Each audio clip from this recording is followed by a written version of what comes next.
Let's talk a little bit about conversions. What is a conversion? A conversion is when somebody does anything that you want them to do. So let's just say, for example, you have an ad. A conversion would be somebody sees the ad and they click on it because that's what you want them to do. Click on it. If you have a squeeze page, a conversion is they opt in to your squeeze page. They opt into your autoresponder. On your sales page, the conversion is, of course, that they click the button and make the purchase. The conversion rate is a very important number for you because this is all a numbers game, folks.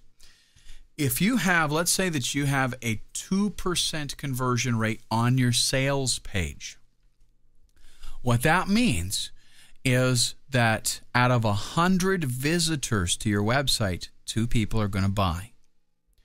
Now, once you have an established conversion rate and you know, let's say that you know 2% is your conversion rate, well, that means you can figure out what it's going to take to get 100 people to come to your website. Then you can just do a little bit of math, say I'm going to make 2 sales, here's what it's going to cost me to get them there, and you decide if it's worth it or not.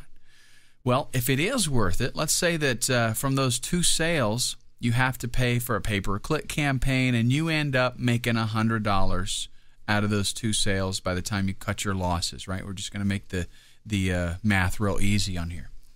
So that means for you to send 100 people and make 2 sales, you're going to make $100.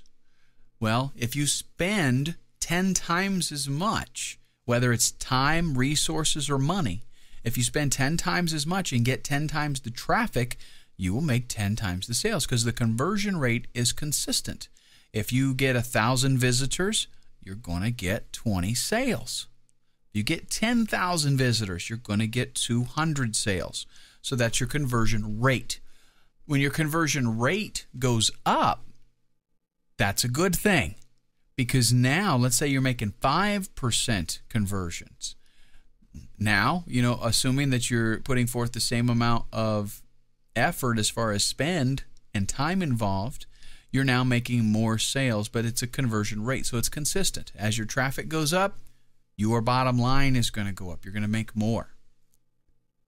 Do you know what your conversion rate is? If you've got a website right now and you're trying to sell something, or you're an affiliate and you're sending traffic somewhere, do you know what the conversion rate is?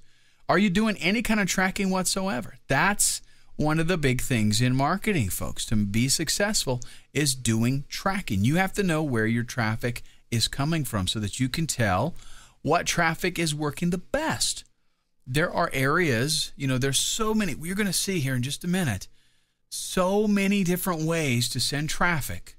You have to know which one is working the best for you, or which, hopefully it's more than one that is working really well. But you have to know that. There could very well be a traffic source that's working lousy and you're actually spending money on it.